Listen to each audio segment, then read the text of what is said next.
sam rekao, jaz mu to delo. Super, plačal polico, plačal kauciju, šel na seminar in sem začel tak.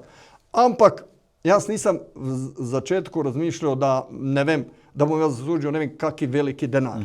Sam rekao, gle, nogomet imam, dobro živim, hoćem pomoći mojima soigralcima da oni to narede, kad bom mi pomogao po svakom treningu, se z enim sednem.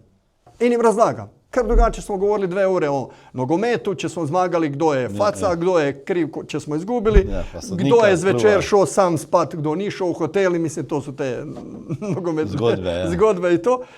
Glavni cilj mi je bio, ko končam karijeru, da enostavno, ko moji starši bodo v penziji, ker itak sam znal, da ne bodo imeli ker ni šanse na Hrvaškom po vojni to son, in enostavno si toliko imam obveznost do njih, da bodo imeli dostojno življenje, da jim v tem tretjem obdobju življenja ne bo manjkalo denarja.